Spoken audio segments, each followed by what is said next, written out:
Muy buenos días y muchas gracias por acompañarnos acá en Noticias CRC. Hoy estamos compartiendo con 3 personas que vienen desde Cuba a conversar sobre precisamente el convenio educativo que recientemente firmó Costa Rica con ese país, precisamente en materia educativa. Están con nosotros don Pedro Corzo, quien es expreso político cubano, escritor, periodista e investigador histórico, presidente del Instituto Cubano de la Memoria Histórica. También está con nosotros doña Berta Antunes, fundadora de la lucha de los familiares por los presos políticos dentro de Cuba, activista también de derechos humanos. Y también está con nosotros Martín Paz, quien es ex concejal venezolano desterrado por la dictadura del usurpador Nicolás Maduro.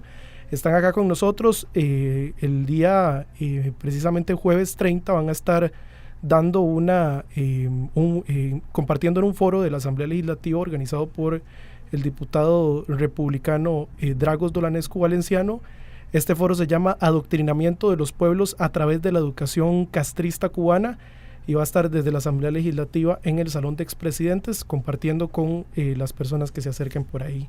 Les doy la bienvenida, doña Berta, muchísimas gracias por acompañarnos. Gracias, muchas gracias. Don Pedro y también Martín. Muchísimas gracias a la emisora y un saludo a todos los radios que escuchan. Y muchísimas gracias, don Martín. Gracias por la invitación para hablar de este tema tan importante para nuestros países en América Latina. Cuéntenos básicamente qué es lo que ustedes vienen a exponer y cuál es la intención de su visita también. El que guste primero. Sí, bueno, nosotros venimos a hablar sobre las experiencias que hemos vivido en distintos países de América Latina, en los cuales la injerencia cubana a través de acuerdos en materia educativa han terminado ideologizando y controlando a la población. Es un tema que hemos vivido no solamente en Venezuela, también en Nicaragua y por supuesto en el país donde todo se inició, en Cuba, un país en el cual el sistema educativo está diseñado no solamente para ideologizar a la población, sino también para controlarla. Nosotros en Venezuela tenemos también muchas experiencias a partir de los acuerdos que se firmaron con Cuba desde el año 2001, en el acuerdo que se inició como un modelo de cooperación entre el gobierno de Hugo Chávez y la dictadura castrista, con miras a controlar a los maestros que dependían del Ministerio de Educación, de la Educación Pública en Venezuela, y que empezó a perseguir de forma ilegal a los maestros que estuvieran en contra de la ideología del en ese momento presidente Hugo Chávez. A partir de esa experiencia, luego en el 2003, con un proyecto que aparentemente era muy noble, que era el proyecto de alfabetización de la misión Robinson en el año 2003, se profundiza el acuerdo entre Venezuela y Cuba para alfabetizar a la población, cosa que en realidad nunca sucedió como tal. Digamos, el impacto estadístico real de la alfabetización fue casi nula, ¿no? Pero sí el aparato propagandístico y de control y de ideologización funcionó bastante bien.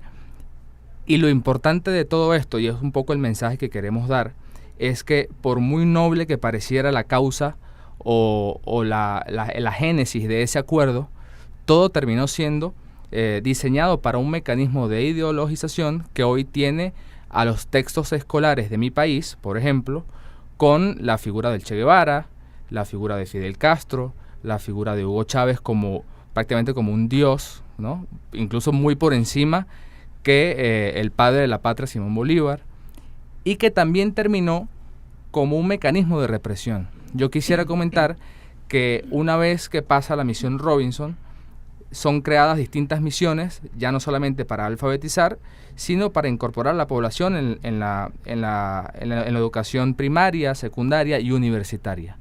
Hay un caso en particular que yo viví, en el que en una protesta por los derechos civiles en mi país, desde la Universidad Bolivariana, creada a través de los convenios con Cuba, salió una bala para matar a un compañero llamado Jesús Eduardo Ramírez Bello en el año 2009, que estaba prácticamente al lado mío. Entonces, es un poco un resumen en línea del tiempo de cómo inicia un proyecto de acuerdos para la educación con un propósito aparentemente noble que termina derivando en un aparato de ideologización, de control y de represión. Doña Berta, tal vez si nos cuenta por qué debe Costa Rica preocuparse efectivamente ante este convenio y este acercamiento, la visita del canciller cubano también recientemente al país. ¿Por qué es un riesgo para Costa Rica, a pesar de que se pueda ver quizás como un simple acuerdo de cooperación diplomático, nada más como para la foto, pero en realidad qué riesgo existe? Sí, mira, es muy peligroso y creo que deben estar muy preocupados. Deben estar preocupados. Es un patrón que, aunque como bien han dicho parece muy noble, no lo es para nada, todo lo contrario. Es un mecanismo diseñado precisamente para eso. Vemos como en distintos lugares ellos se han manifestado y han comenzado como con la alfabetización. Y ahí es donde han comenzado el proceso de captar, de adoctrinar, de someter a los pueblos. Ahí van, en la educación es donde ellos empiezan y precisamente le empiezan quitando a los padres pues el derecho, ya que van como liberando a los niños, empiezan por ahí de lo que es el control familiar en su casa. Los van liberando, los obligan prácticamente a participar en eventos, en actividades, en cosas que los liberan, los llevan a escuelas, al campo, aprovechan la ocasión. Si el niño, usted a veces piensa que su niño está en la escuela y no está en la escuela, está siendo sometido a actos violentos, actos de odio, actos peligrosos donde lo llevan a agredir a personas u otras cosas. O sea, es altamente peligroso. Los niños y las personas con ese mecanismo, pues una de las cosas que lo empieza a apartar es de la iglesia. Usted ya tampoco puede ir decidiendo qué futuro ni qué usted quiere que pretender que su hijo estudie o a qué escuela vaya o a ese sistema, sino que ellos empiezan a trabajar en ese sistema de ir liberando, o sea, de ir sembrando, estirpándole cualquier sentimiento de que piense, de que sean capaces las personas o los niños de pensar. Vemos cómo lo fueron alejando de la iglesia. Por ejemplo, yo recuerdo que yo nací y me crié en ese sistema, me eduqué en ese sistema, y yo recuerdo que nosotros llegó ya el momento en que teníamos que, para entrar a la iglesia, ir escondido, y gracias a que el cura abría la puertecita por la parte de atrás y era que podíamos entrar, pero eso además llevaba la amenaza a nuestra familia y llevaba la amenaza también a nosotros mismos. Nos decían, si participas, si vas a la iglesia o si participas de esas actividades, pues no vas a tener derecho a estudiar una carrera, no van a poder ser universitarios porque la universidad es para las personas que son revolucionarias solamente. Y entonces todo ese mecanismo empieza precisamente por la educación. Por eso es que yo digo que es muy peligroso, y muy peligroso mucho más peligroso cuando se trata de un país que no necesita verdaderamente ningún consejo en ese sentido de educación. Costa Rica creo que es un país que ha sabido educar a su pueblo y que ha sabido mantener y llevar su democracia adelante. O sea, no creo que deba ponerse en peligro ante estos cantitos que te pueden parecer muy dulces al oído, porque pueden parecer muy emocionantes, muy simples cuando te dicen, no, la educación, pero es que hay que ver la educación que ellos son capaces de transmitir. O sea, que no es la educación como tal, es la educación de estirparte cualquier sentimiento humano, cualquier sentimiento religioso, cualquier idea, prohibirte la forma de pensar, te vas quedando sin derecho a nada, y eso ha sido por tiempo, toda la vida, desde que yo nací. En el 59 conozco ese mismo mecanismo. Luego después he visto cómo lo ha ido exportando a otros lugares, a otros países que han terminado siendo víctimas de lo mismo y que han sido pueblos súper prósperos, súper con conceptos, y vemos cómo ha ido acabando esas generaciones completas. Y lo triste de todo esto también no es ni siquiera que eso ya vaya de pasada, no, sino es que eso es una práctica que está actualmente y que le están pasando la cuenta todavía a las personas o a los padres que han de cierta forma evitado que sus hijos hayan sido adoctrinados con con esta forma de pensar o en este mecanismo, o sea, que los han un poco liberado, o sea, lo que ellos le han dicho en la escuela, esos padres, pues le han ido diciendo lo contrario, y esa cuenta actualmente se la están pasando a esos niños en la actualidad. O sea, yo creo que es muy peligroso y que se debe tener muy en cuenta esto. Don Pedro, cuéntenos también de qué manera se disfraza toda esta situación, porque si llegamos a decir, bueno, no, es que queremos que Costa Rica sea como Cuba, pues obviamente va a haber una alarma quizás un poco más encendida, pero de qué manera se disfraza para ir introduciendo ideológicamente este asunto en los diferentes países, y cómo se puede evitar, cómo hacemos para que la población no sea vulnerable ante este llamado de los gobiernos y de las ideologías en Latinoamérica. Mire, el estudio en Cuba es un instrumento de control y de represión. O sea, en el ámbito nacional, dentro del territorio nacional, la educación sirve para reprimir, no solo para que la acción policíaca reprima y encarcele, sino para que las personas se contengan y no actúen con plena libertad. El cubano promedio se acostumbra a vivir censurándose, limitándose en su conducta y limitándose en sus decisiones. Eso forma parte de la educación que imparte el régimen. Pero hacia el exterior tiene otra proyección. Tiene la proyección de vender una imagen de Cuba y de lo cubano edulcorada, totalmente positiva, donde no hay disentimiento, donde no hay criterios opuestos y donde los ciudadanos actúan siempre ciegamente a favor de la dictadura. Todo eso es una gran farsa. ¿Por qué? Porque le pongo como ejemplo un país donde el paradigma de la sociedad es Ernesto Che Guevara, un país donde los niños cada mañana tienen que levantarse y decir, cuando están en la escuela, seremos como el Che, certifica de que no va a ser un buen ciudadano ese niño. El Che fue un hombre que expresó con mucha frecuencia su voluntad, su posición a favor de la violencia extrema. Fue un hombre que en su vida nunca trabajó, no dio un ejemplo laboral positivo en ninguno de los países en que vivió. Y por último, fue un asesino en serie. Ese es el paradigma de la educación cubana, ese es el paradigma del castrismo. Y eso es lo que a la larga y en realidad el castrismo le ofrece a cualquier pueblo del hemisferio. Actuar en base a los intereses de la clase dirigente y que el ciudadano pierda todos sus derechos, que el ciudadano haga concesiones. Usted me preguntaba que qué se puede hacer para neutralizar las campañas que puede hacer el castrismo en este país o en cualquier otro país de América Latina. Información. Hay que darle mucha información al pueblo, hay que darle posibilidades a las personas para que lean, para que instruyan, se preparen, para que no sean tomados por sorpresas, para que aprecien cómo el gobierno de Cuba es una gran farsa. Recordemos que al principio del triunfo de la insurrección castrista se vendieron 3 imágenes positivas de Cuba: la educación, la salud y el deporte. 3 sistemas que han fracasado por completo en Cuba, porque lo que se hizo en esos 3 campos en la isla fue consecuencia del inmenso subsidio soviético a cambio de que el gobierno de Cuba le entregara a la URSS la soberanía nacional. Es preocupante cualquier tipo de vínculo con la dictadura cubana, porque ellos son agresivos por naturaleza.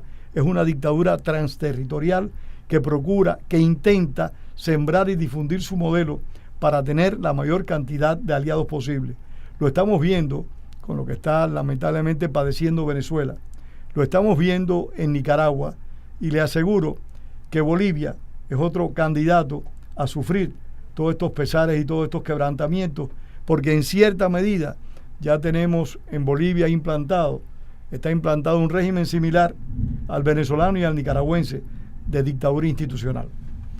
Don Martín, si vamos aterrizándolo un poco a nuestro país, digamos a Costa Rica, ¿qué diagnóstico pueden hacer ustedes? ¿Ven detalles que son preocupantes al margen del convenio recién firmado con Cuba?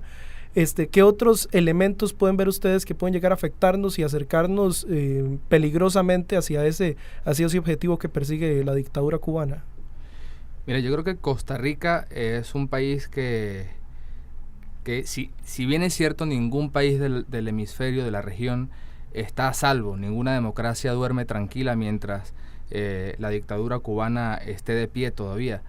Costa Rica es quizá uno de los países con mayor fortaleza institucional y con una economía que depende más del 80% del sector privado, ¿no? Lo cual blinda un poco de algunas pretensiones de la dictadura castrista de tomar Costa Rica como tomó a Venezuela o como ha tomado a Nicaragua. Sin embargo, sí es importante reforzar un poco lo que decía don Pedro Corzo. La gente tiene que saber qué es lo que en realidad sucede en Cuba.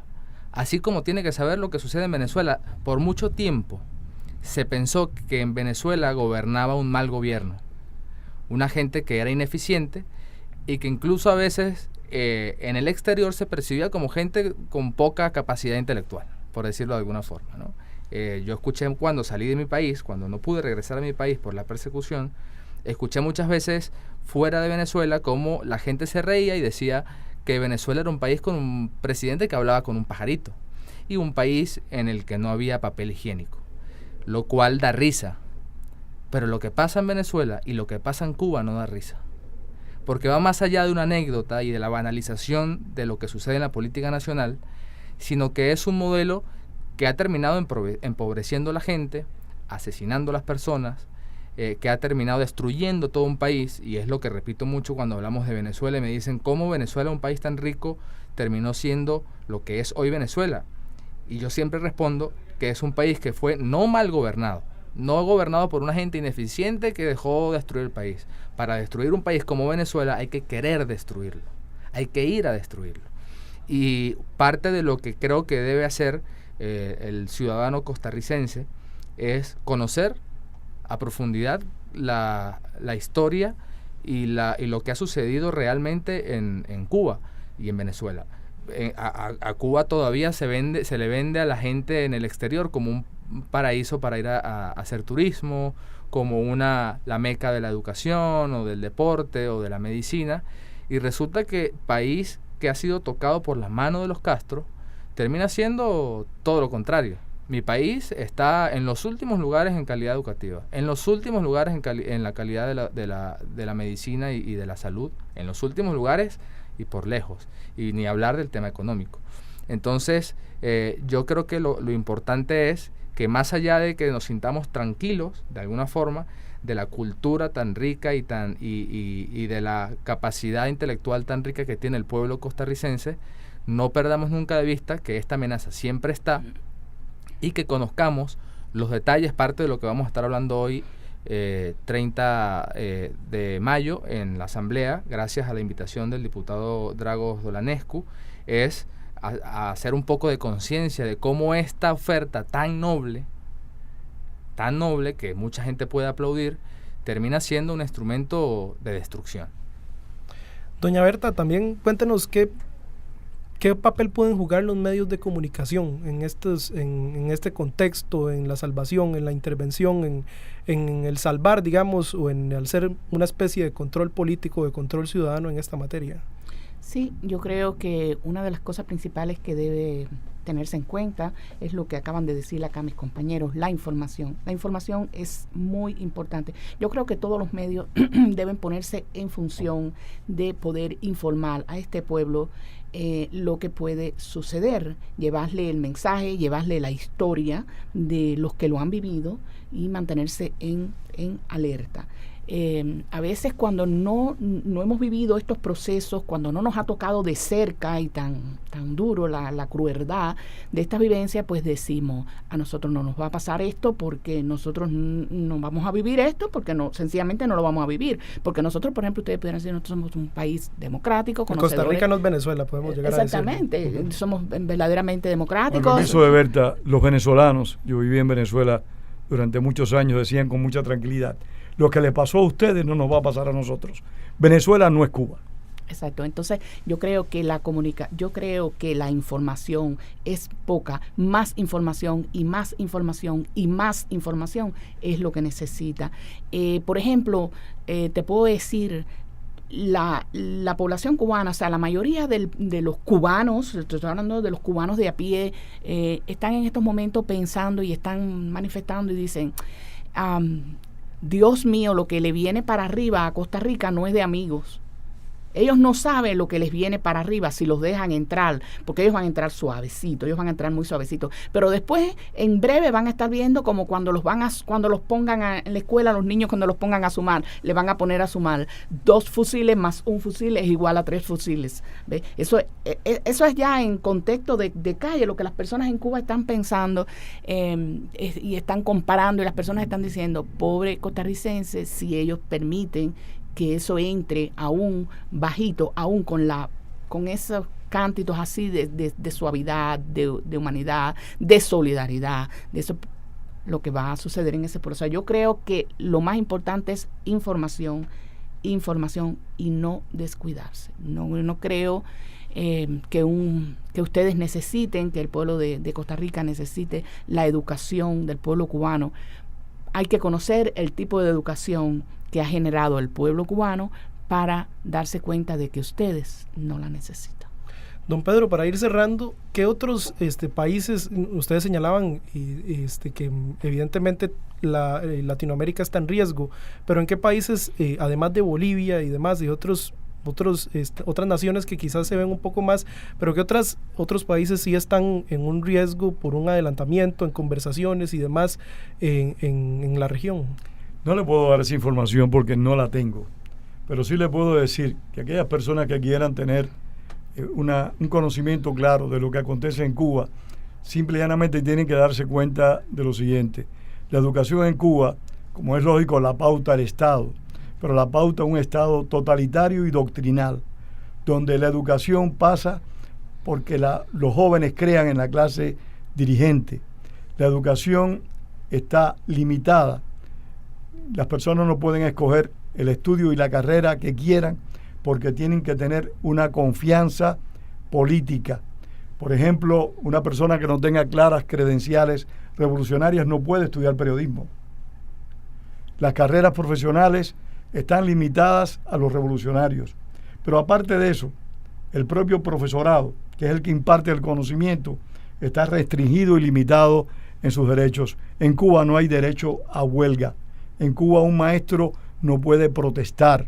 En Cuba un maestro no puede criticar la materia que está impartiendo, aunque se acerque a las estructuras superiores para plantear su discrepancia porque está apreciando un error.